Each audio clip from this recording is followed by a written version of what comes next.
For today, I can see it coming. Well, the big boss got me an appointment with a consultant. You know what we call her around here? The cleaner. The batcher. So it can only mean one thing. I'm in the next batch. Steve, your midday appointment is here. Speaking of the devil. Okay, good to go. I'll speak to you later. Mr. Green. Please, call me Steve. Mr. Green, do you know why I'm here? Let me guess. For the next batch. And what makes you think that, Mr. Green? It required a swift reputation around here, you know? Your company has asked me to evaluate and to reallocate the company's potential in terms of personnel. Don't listen to the gossip. I'm not the killer these people think I am. Whatever. So what can I do for you, miss? Miss C. As in? As in careful. As in carefree. As in caring. Just Miss C, okay? Okay, just Miss C, so what can I do for you? Mr. Green, do you see any particular reason as to why I should be recommending an end to your 8 years of loyal collaboration here at Pathways Corporation? For one thing, I was the last to arrive in the department. I have a family, children. They take a lot of my time and energy. I have to pay for their education. Well, on the other hand, this kind of consideration doesn't really fit into your logic of, how did you put it? Reallocation of the company's potential. You know, it is exactly this kind of defeatist and paranoid attitude that plays tricks on you and works against your own interest. Do you have any plans for lunch? No, nothing special. Why? Let's get out of here. Let me take you to a place where you might like it life a bit differently, with a more serene and objective outlook.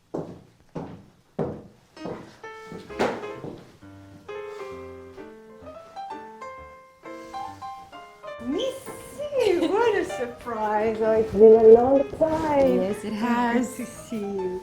Oh, you came with one of your victims. Welcome. The usual table of the condemned. Relax. I won't have lunch with someone who is tense and aggressive. The only person who's aggressive here is you. That's for your friend, the hostess. What are those creepy innuendos about your victims and the table of the condemned? Calm down. It's just a joke between girls, okay? Now, tell me, how do you see yourself? I mean, in life, outside of the office, with your friends and family? I'd like to have an idea. Why don't you ask them? I'm asking you. So please stop with this aggressive adolescent act, or I'll drop you here and I'll really get you fired. You're starting to get on my nerves with this air of the victim that the whole world wants to crucify. Isn't there any menu in this dump? How is one supposed to order any food around here? You just ask for the last supper of the condemned. Fresh start cocktail to begin with. And for lunch, may I suggest self-respect salad for the gentleman? Oh, yes. Seems appropriate. I think so. And for you, dear, red herring with patience herbs. How do you feel with that? Absolutely. Good. As usual, you are a very creative hostess. Thank you. And for the next course, well, we'll advise according to the vibes. To us.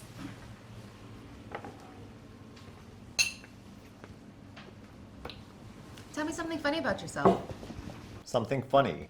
Something funny. Something amusing. Yes, something different. Something to take away this gloomy work atmosphere that you're carrying around with you? Something about your childhood? Something foolish that you did when you were young? What's in that cocktail? Noble powder and arsenic? Or just vitriol and red mountain? Stop it. I'm really getting tired of this. Play another tune. Story from my youth. Well, there was this time when my mother, whom I loved, and who loved me dearly, was preparing a very large party. She had arranged for my brothers and I to have an early dinner.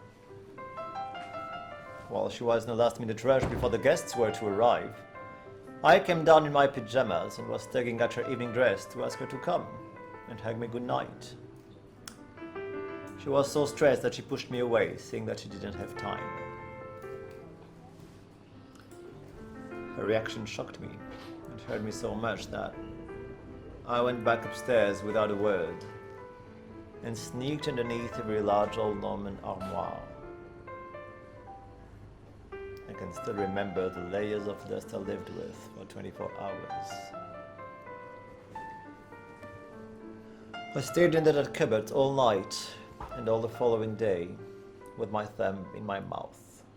Of course, everybody was looking for me. I was in a daze, like in a very deep and detached meditation where nothing could reach me. This self-imposed confinement made a big change in me. I was about 4 years old. Wow. Thank you. What a funny story. I'm not surprised. Fits well with what you are now. And can I know what this means? Well, do you sometimes feel like this story kind of repeats itself in your adult life? Oh, I get it. I see where you're going with that. Back again to where we speak about the victim who the whole world wants to crucify, right? Red herring with patience herbs and self-respect salad for the gentleman. Bon appetit. Don't you think our friend Vivian is a riot in her own way? Where were we? Oh, yes. Who are you? Who am I? That's right. A young white executive, 6 feet tall, 36 years old, married. Stop it! You're doing it again. Being more stupid than you actually are. Who are you really? That's what I'd like to know. I told you, 6 feet tall, 36 years old, married. You're just describing your physical characteristics. It's visible. The age of your body, its color, race, and social status, that's not what I'm interested in. Have you never asked yourself the question, who am I? Never had time, I guess. Do you realize what you're saying? The world's oldest question. The one thing that makes mankind different from animals. The first thing that one should do when one wakes up and looks at themselves in the mirror in the morning, and you don't have time. So, of course, I suppose that you've never wondered what you are doing on this earth and what the meaning of all this is, have you? Of all what? Life. Your family, your job, your house, your car, and with them, your worries and your joys. Or do you identify yourself so much with all of those things that you don't even see the difference between them and you anymore? We haven't yet made up our mind about the main dish, have we?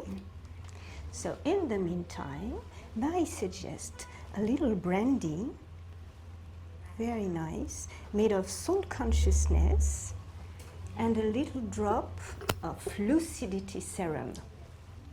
It's a very light liquor, which you'll enjoy while you wait.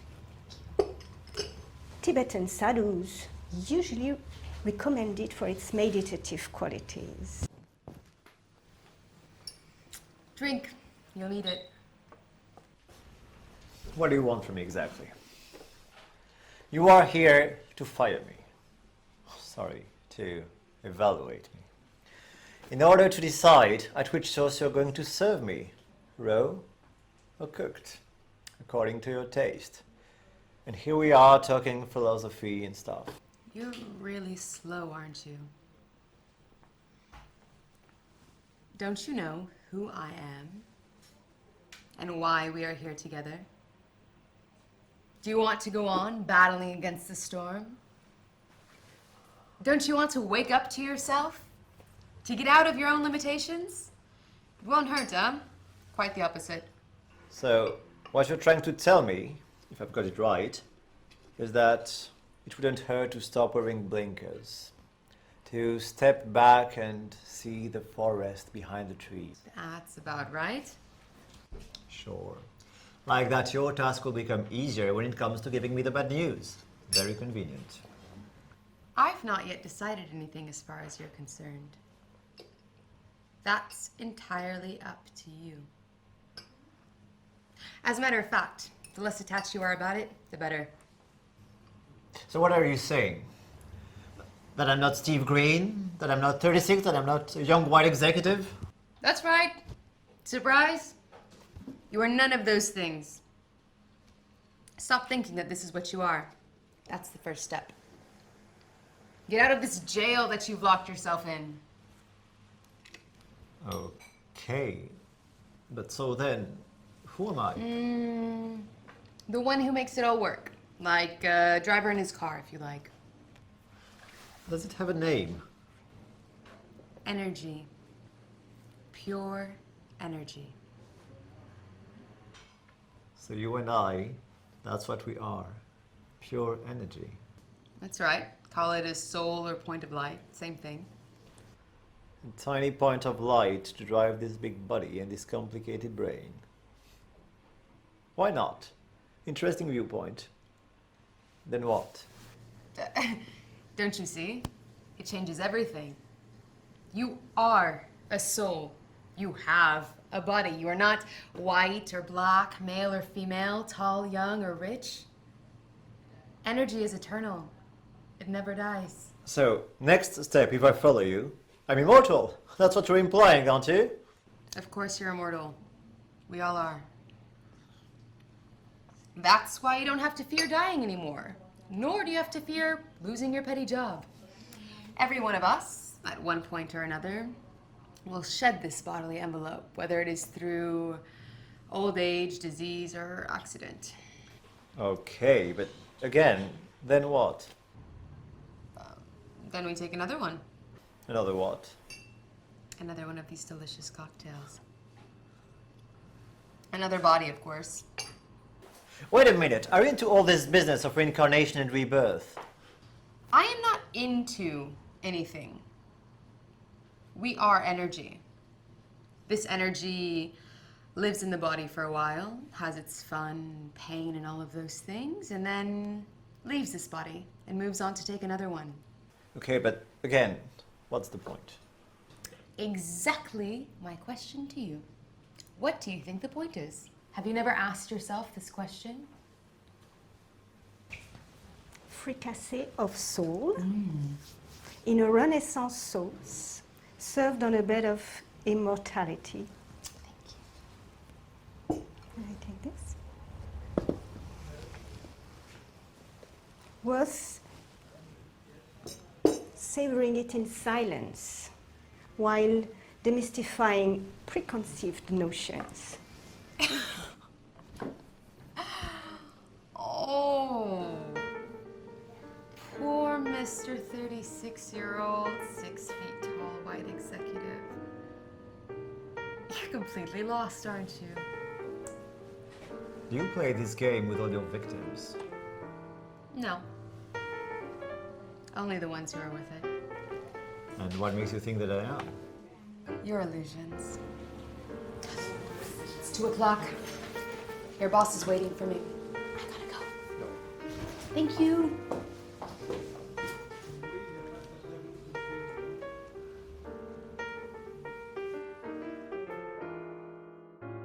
So I'm thinking that for our longer branch, we have to kind of go out on a limb here. We have to go out on a limb and really choose somebody that I think is unexpected. I think that he can do the job right. Okay. And?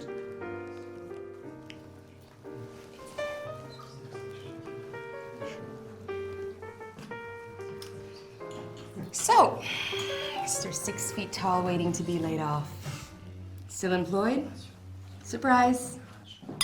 Have you thought about our little conversation the other day? You seem quite intimate with our big boss. Is he also immortal, disembodied, pure energy? That's good. I see that you recall something of what we talked about earlier. And that, as usual, you still misunderstand everything.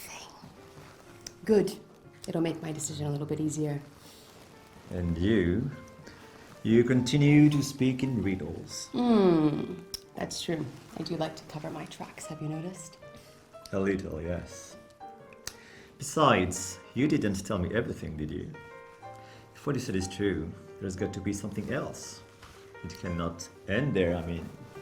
There's got to be some sort of higher entity who makes sense of everything. Right? Not bad. Not bad at all, huh? You're making progress. How do you feel if we just leave everyone? Just go. I mean, just go without taking leave? Just quit together in front of everyone? Do you have a car? Yes, down below in the car park. All right. Meet me in front of the building in 5 minutes. No, but Please, just do as I say.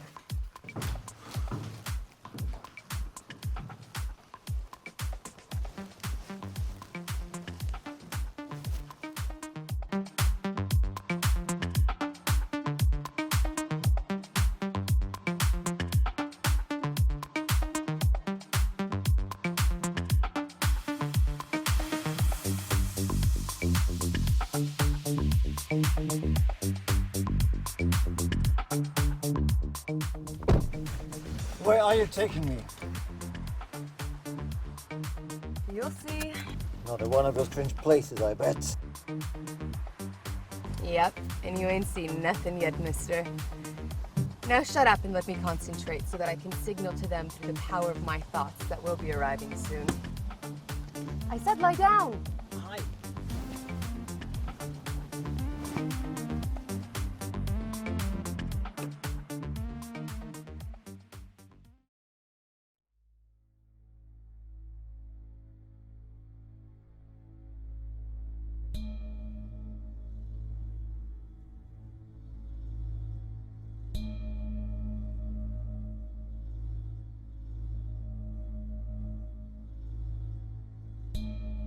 What are you feeling? very light.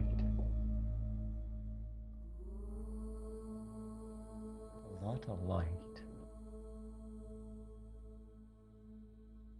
And warmth.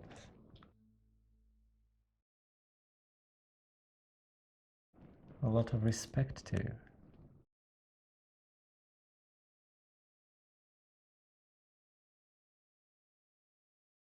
And love.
Here you are. I've been looking for you all over the place. What was that bizarre experience the other night, and what were the big boss and his advisors doing there? Do you remember what you felt? Oh, yeah. It was. Very pleasant. Indeed. And more, it was. How can I describe it? Fulfillment? You felt filled with joy and contentment? Yes. That's exactly it. Like a huge breath of fresh air filling me, cleaning me inside. Nothing else had meaning. All of a sudden, it was as if everything was very clear. I understood everything in a glimpse. Life, time, the world, without any need of words. What was it exactly? I told you. You found the one that you were looking for without even realizing that you'd been looking. But now, how can I find him again? Do you know this letter? This is the letter Om. It's universal and it triggers a sound that you heard in the meditation center. Now, turn on your computer and type it. But this letter doesn't exist. It's here, but you can't see it.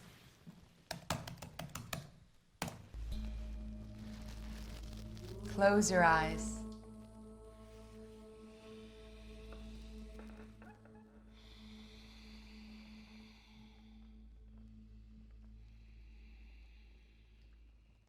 Get back to the source of light.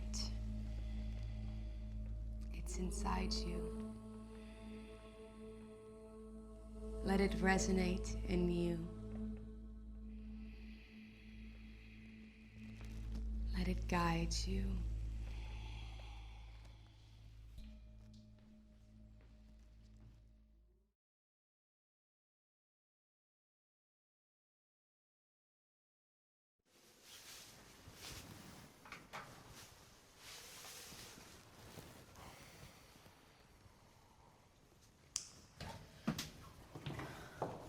Green. Yeah. Listen, the management has decided to extend your current contract. You may be expecting a promotion in the next few weeks. I want to leave that warmth again. That light, that love. Nothing else interests me anymore. Are you out of your mind? You have a family. Children that take up lots of your time and energy. You have to pay for their education. Do you remember? That's the speech that you gave me the first day that we met. And now that the company is extending its trust in you, you just want to run away from your own karma? For God's sake, pull yourself together. But it's you. What? It's you who opened this completely new horizon for me. You who showed me that there was something else out there. You who helped me find a new meaning to my life.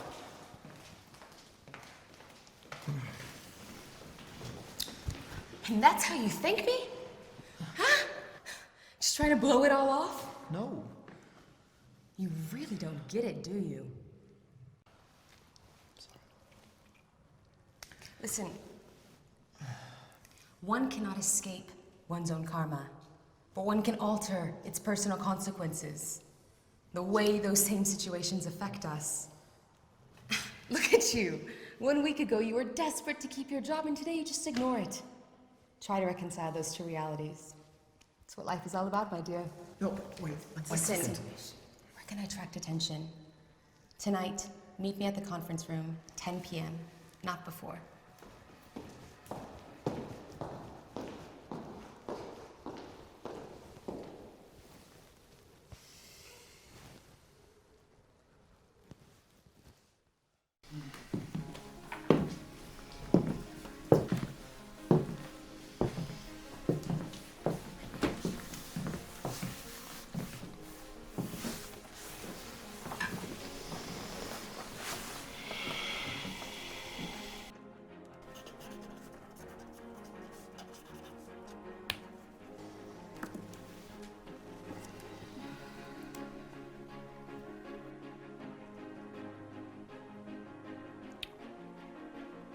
In your new position as a director of our US branch in New York, your main objective will be to give hope to those who have lost all hope, to bring peace to souls and to give light in the midst of the chaos which will precede the Great Enlightenment. The world is going through a critical yet pivotal time. A renewal, a revelation, an unveiling. It is our duty to make plans for this transition.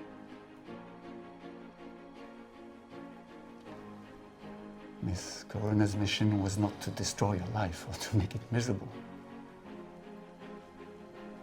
She was the instrument to help you wake up to who you really are. Now it's your turn.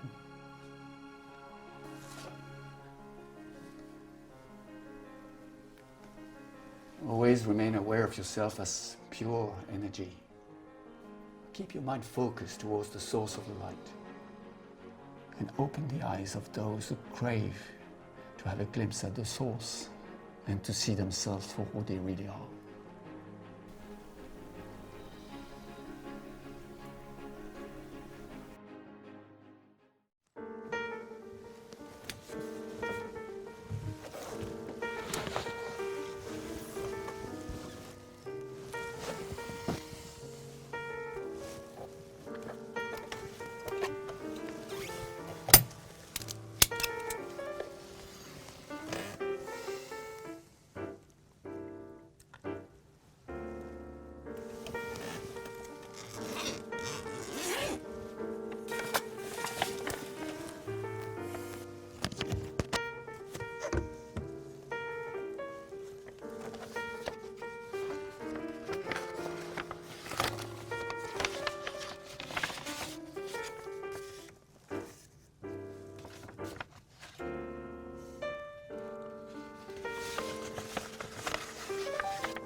The shadows of themselves being reflected on the bottom wall of the cave.